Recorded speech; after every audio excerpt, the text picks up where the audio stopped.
and former FBI Executive Assistant Director Jacqueline McGuire. Ken, take us inside your new reporting, both about what's been happening with the most wanted list, but also what you're learning when it comes to something called double counting arrests. Sure, Chris. Well, in terms of the most wanted list, Kash Patel has repeatedly boasted that his administration, his FBI, has had a better rate of catching those fugitives than any previous recent administration, particularly the Biden administration. But when we looked at it, what we realized, and sources inside the FBI are telling us, is that the FBI appears to be nominating fugitives to that list when they know they're about to be captured. So of the 6 fugitives captured during Kash Patel's tenure as FBI director, he keeps saying 8, but actually only 6 were captured while he was the FBI director. 4 of them were nominated within a month of their capture, and 2 were nominated to the list within 24 hours. And in one case, one fugitive was captured in Mexico an hour and 10 minutes after being placed on the list in an operation that obviously took weeks to plan. And so what sources inside are saying is this is obvious gaming of the system. Welcome in. Everybody, this is Dr. John. A federal judge publicly humiliated FBI Director Kash Patel and threatened him with immediate arrest over obstruction and dishonesty in what legal experts are calling one of the most extraordinary judicial confrontations in American history. The unprecedented moment marks a stunning fall for the nation's top law enforcement officer. Think about the sheer magnitude of that for a second. We are talking about a federal judge threatening to arrest the sitting FBI director right there in the courtroom. Not after appeals, not after lengthy legal proceedings, not after giving him time to comply. Right then and there, Patel would be taken into custody and jailed if he continued to defy court orders. That is not something that happens in a normal functioning democracy. That is not something that happens to people who are following the law. It's great that these fugitives are being captured, but the idea that you're celebrating some prowess about finding these people, that's overblown. And then in terms of the arrest, Kash Patel can I stop you there? But is it even clear that in I don't want to call it a normal FBI, but in typical circumstances, all of them would have actually been on the FBI's most wanted list? Well, in fairness, that's a very subjective list. I've done some reporting on it. It's been around for decades, and they do move people around. There's no specific criteria. Osama bin Laden was on it for years, and he wasn't caught. And then other people they put on and are caught right away. Other people you've never heard of. But so it's a fair question, though. It's certainly more movement than we've ever seen before under Kash Patel's FBI. And then in terms of the arrest stat that you mentioned, Kash Patel said yesterday that the FBI in 2025 had doubled the number of violent crime arrests than it had done in 2024 in the Biden administration. But what he didn't say was that he changed the policy about how those arrests are counted, according to our reporting, to include arrests where the FBI was present with another agency. And respecting the judicial process. That is something that happens to people who have been caught engaging in serious misconduct and who have refused to cooperate with legitimate investigations. And the judge's public warning has now exposed Patel's direct ties to obstruction, document destruction, and loyalty tests that were designed specifically to protect Trump from accountability. The courtroom showdown that unfolded was described by witnesses as absolutely brutal. Judge Berman declared that if Patel refused to immediately produce sealed corruption files, including explosive Epstein-related evidence that everyone has been demanding to see, he would be jailed for contempt on the spot. This was not a bluff or an empty threat. The other agency made the arrest and led the investigation, but an FBI agent happened to be there, whether that was state and local police or other federal agencies, including those immigration raids that he's been requiring FBI agents to go on that many of them don't want to be doing. And so that artificially inflated the statistics. But what sources are telling us is that there's no larger number of fugitives or arrestees being taken off the street. It's just simply a numbers game. And so what Kash Patel was trying to argue there just wasn't factual, Chris. Again, so I just want to make sure we're understanding this correctly. So if ICE is there, and if local police are there, and one person is arrested, that gets counted as 2? That gets counted as an FBI arrest when it previously would not have been. And I've heard from veterans, maybe Jackie can speak to this. This is not a new idea. The FBI agents in the past have tried to play games with these stats and have sometimes counted arrests where it wasn't really their case. And sometimes supervisors had to come down on them and say, Those aren't the stats. We're not counting those. But now we have a bureau-wide policy of counting all of those arrests, including the immigration arrests, and that's what's inflating the stats, according to our source. This was a federal judge making absolutely clear that continued obstruction would result in immediate incarceration. Patel visibly crumbled, according to eyewitnesses, as prosecutors pressed him relentlessly about mass firings at the FBI and secret orders he had issued and his role in covering up documents that implicate top Trump associates in serious crimes. The confident facade that Patel has maintained throughout this entire ordeal completely fell apart under the pressure of direct questioning and the threat of immediate jail time. People who have seen Patel operate in high-pressure situations before say they have never seen him look so shaken and so completely unprepared for what was happening to him. So that does bring me, Jacqueline, to an obvious question. From your experience, have you ever seen anything of this magnitude, either with those arrest statistics or the FBI's most wanted list? No, I have not. To first address the arrest statistics, in my 25 years serving in the FBI, I never saw that issue. In my personal experience, I never saw such inflation of arrest or any statistics when it comes down to it, because you may have targets, you may have numbers that you were aimed to reach, but if that becomes the sole purpose of arrest to get the highest number, that really lessens the impact. So again, as Ken's reporting says, if this is true, that they're counting arrests made by state and local law enforcement partners or other federal partners, those are not FBI arrests, and they're in fact being double or perhaps even counted, on a triple basis. For the most wanted list, that list has been in existence since 1950. J. Edgar Hoover instituted it for the purpose of catching bad guys at the time. A reporter wanted a list of bad guys. The judge warned very explicitly that this was Patel's last chance and that the threat was not a bluff in any way. Judge Berman made it absolutely clear that real jail time is imminent if Patel continues stonewalling and refusing to comply with court orders to produce documents and provide truthful testimony. The judge has apparently reached the limit of patience with Patel's excuses and delay tactics and is now prepared to use the full power of the court to force compliance, regardless of Patel's position or his connections to Trump. Judge Berman reviewed Patel's previous admissions and statements very carefully and found clear evidence of obstruction and perjury connected directly to Trump's inner circle. And the purpose throughout the years has been to put individuals on that list who, one, who pose a danger to the public, and two, whose capture would be assisted by the publicity of the list. So it varies. Sometimes arrests have been made quickly. The pace of the arrest has been, I would say, suspicious over the past year. And it's subjective, again, as Ken's reporting and Ken states, those lists, anyone could be put on it. But I would hope that they're using that list in the correct way to really capitalize on the publicity and on the cooperation of the American public to help catch those violent criminals. And in no way are the questions that I and so many others have or in any way to, detract from the great work that the men and women of the FBI are doing. Well, Jacqueline, I want to play now some of the questions that are being raised now by Democratic Congressman Dan Goldman. The problem is that it's very hard then to figure out accurate statistics, to figure out and analyze, all right, what is actually going on? Where is crime going up? Where is it going down? Where should we be putting our resources? How should we be partnering better with other law enforcement agencies? The judge stated in open court that nobody is above judicial scrutiny, not even FBI leadership, and that Patel's position as FBI director does not shield him from accountability when he breaks the law.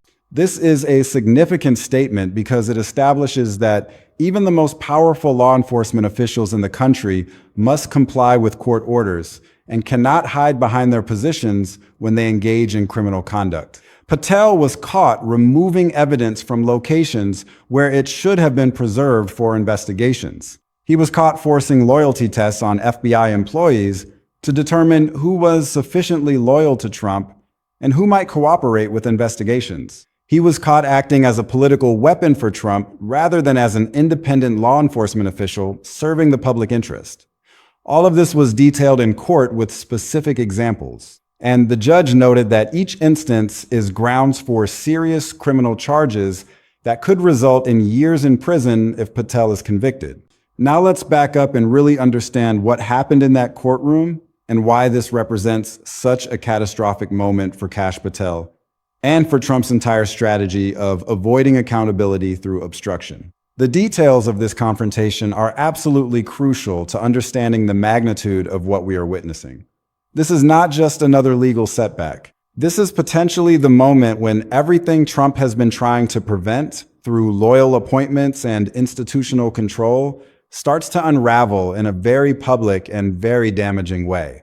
Kash Patel was appointed as FBI director by Trump specifically because Trump needed someone completely loyal running the agency. Patel had demonstrated that loyalty repeatedly during Trump's first term when he worked in various roles defending Trump and attacking Trump's critics. When it came time to appoint a new FBI director, Trump chose Patel over more qualified candidates precisely because he knew Patel would prioritize protecting Trump over maintaining the FBI's independence. That calculation is now backfiring spectacularly, as Patel's loyalty to Trump has led him to engage in conduct that a federal judge has identified as criminal. The sealed corruption files that Judge Berman is demanding Patel produce include explosive Epstein-related evidence that has been the subject of intense public interest and multiple legal battles. These files reportedly contain information about powerful people who were connected to Jeffrey Epstein and his operation, flight logs showing who traveled on Epstein's planes, communications showing who was in contact with Epstein, financial records showing money flows between Epstein and various individuals. All of this has been kept sealed and hidden from public view, but Judge Berman is now ordering immediate disclosure. Patel has been the main obstacle to releasing these files, using his position as FBI director to claim that disclosure would compromise ongoing investigations or violate privacy rights or create security risks.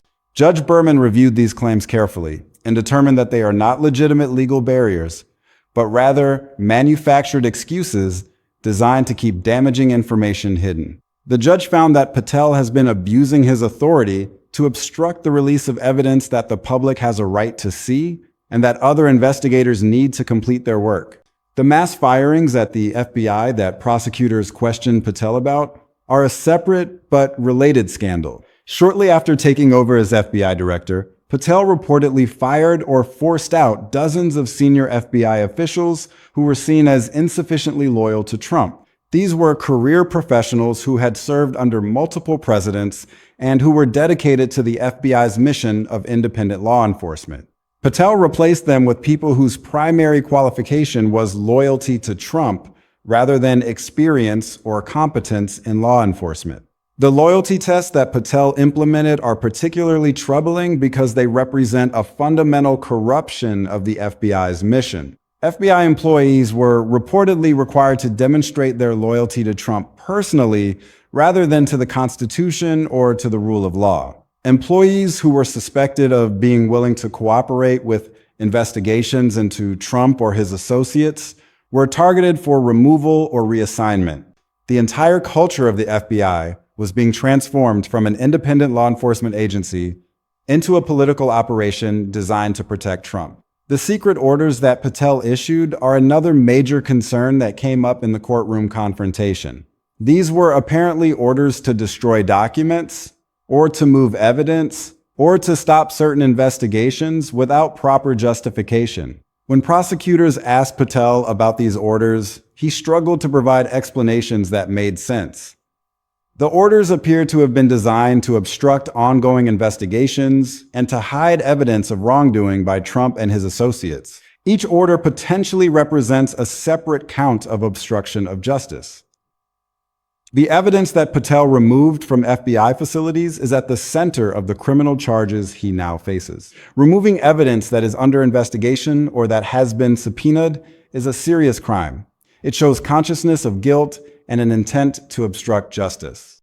The fact that Patel, as FBI director, was personally involved in removing evidence rather than preserving it as required by law is shocking, and it demonstrates a complete abandonment of his duties as a law enforcement official.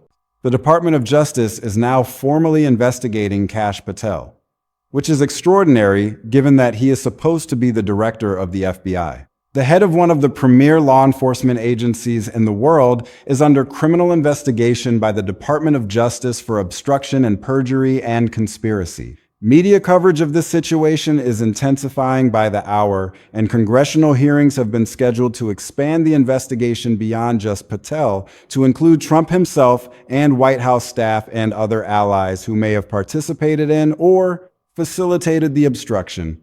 Patel now faces an impossible choice that will define the rest of his life. He can cooperate with prosecutors and reveal Trump's role in mass firings and obstruction and document destruction, which would make him a pariah in Trump world, but might save him from lengthy prison time.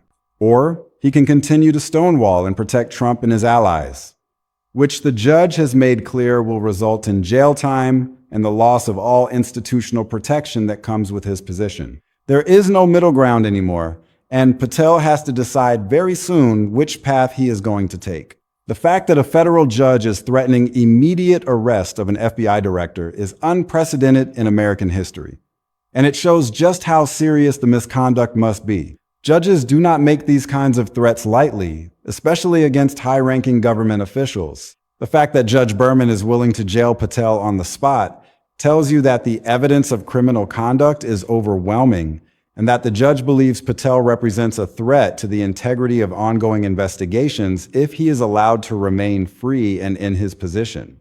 Judge Berman's statement that nobody is above judicial scrutiny is particularly important because it establishes a principle that applies not just to Patel, but to Trump and everyone else in his orbit. For too long, Trump and his allies have acted as if they are immune from legal accountability because of their positions or their connections. Judge Berman is making clear that the courts will not tolerate that attitude and that everyone must comply with court orders regardless of their power or influence. The specific examples that the judge cited in court apparently included instances where Patel lied under oath about the existence of documents, cases where Patel ordered subordinates to destroy evidence, situations where Patel used his position to intimidate witnesses or discourage cooperation with investigators.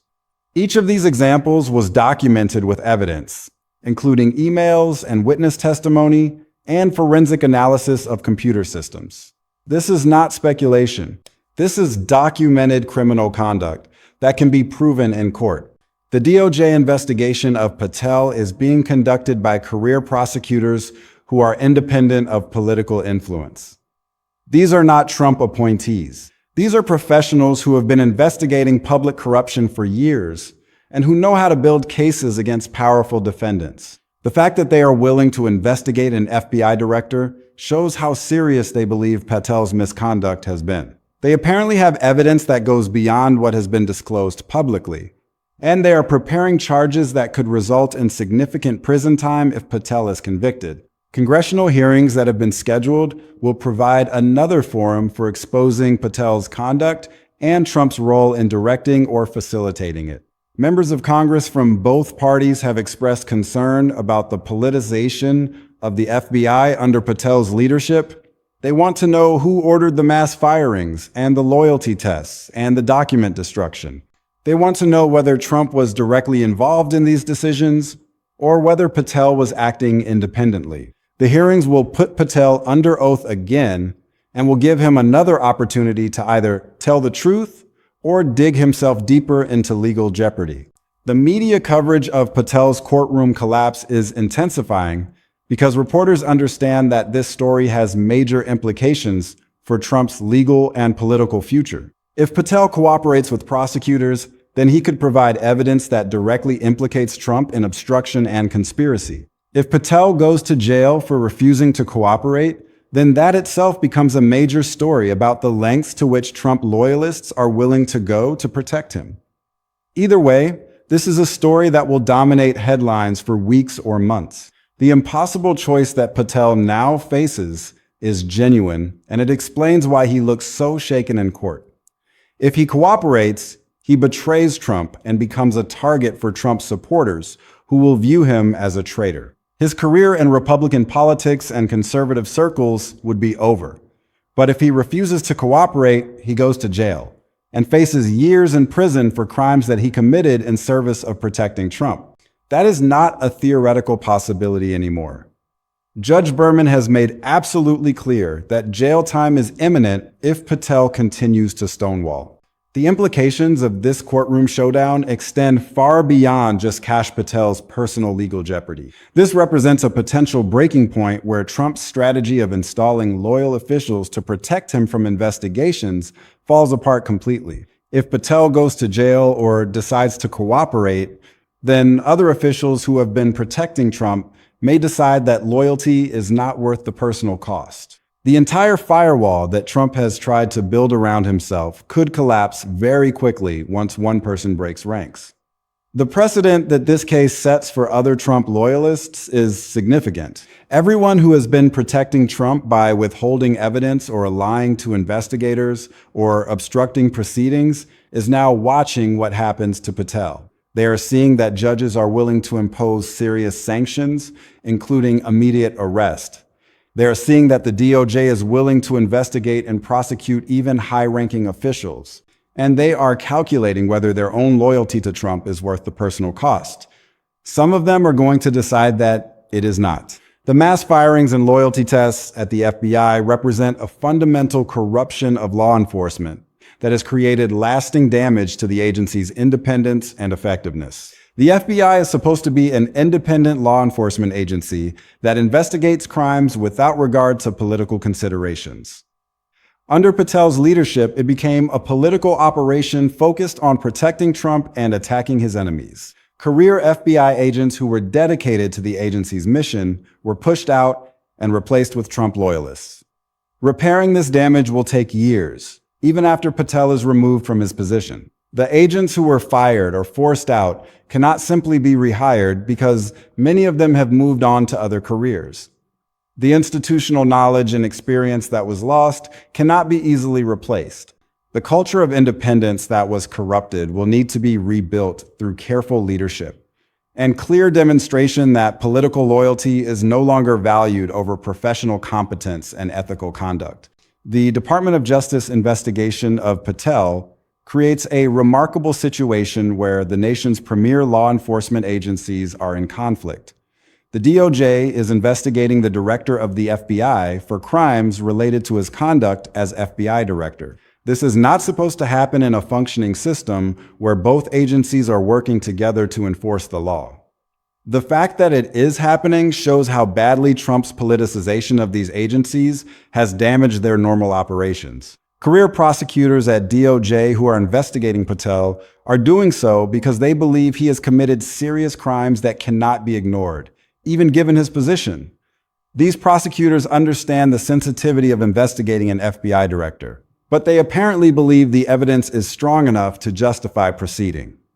Despite the complications, their willingness to move forward with charges suggests they have documentary evidence and witness testimony that will support convictions. Patel's legal crisis marks a potential turning point where Trump loyalists begin to reconsider whether protecting Trump is worth the personal cost. For years, people in Trump's orbit have been willing to lie and obstruct and break rules because they believed Trump would protect them or because they thought they would never face serious consequences. Patel's situation shows that calculation was wrong.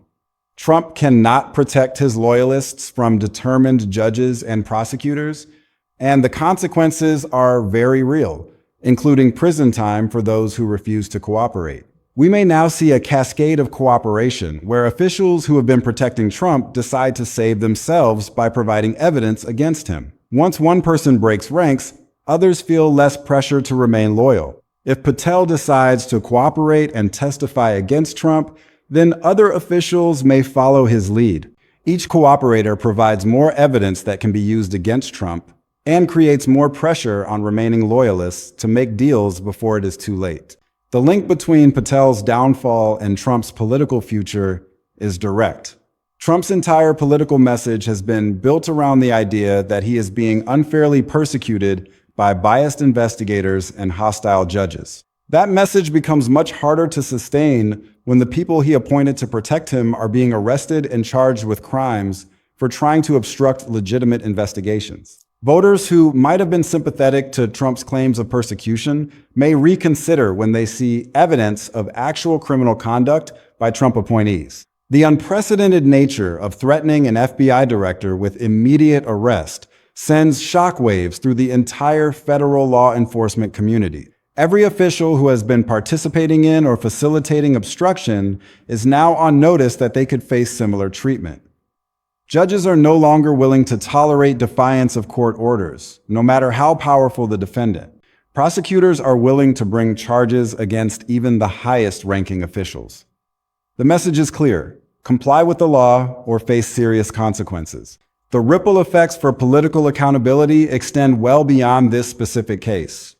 Future presidents will think twice before appointing loyalists to law enforcement positions. If those appointees end up in jail for crimes committed while trying to protect the president, congressional oversight will be strengthened because members will point to cases like Patel's as examples of why strong oversight is necessary. The norms that Trump violated are being reinforced through the criminal justice system's response to those violations. The fallout for the FBI is going to be severe and long-lasting. The agency's reputation has been damaged by Patel's conduct and by the revelation that political loyalty was prioritized over law enforcement integrity. Rebuilding public trust will require transparency about what happened and accountability for those who participated in the misconduct. It will require new leadership that demonstrates commitment to independence. And it will require structural reforms to prevent future directors from abusing their positions in similar ways. The scandal and indictments and impeachment momentum are all accelerating now. Multiple Trump associates are under investigation or have been charged with crimes. Evidence of obstruction and corruption is mounting. Congressional committees are scheduling hearings and issuing subpoenas. The political pressure on Trump is increasing daily. Whether he can survive this level of scrutiny and accountability is becoming increasingly doubtful. The bottom line is that Kash Patel's worst nightmare has arrived, and the consequences are going to extend far beyond just his personal legal jeopardy. His downfall represents a potential breaking point where Trump's entire strategy of using loyal appointees to obstruct accountability falls apart. The next few weeks and months are going to be critical as we see whether Patel cooperates or goes to jail, and as we learn what evidence he provides about Trump's role in directing obstruction. Stay tuned, because this story is about to get even more explosive, and the implications for American politics and government accountability could not be bigger.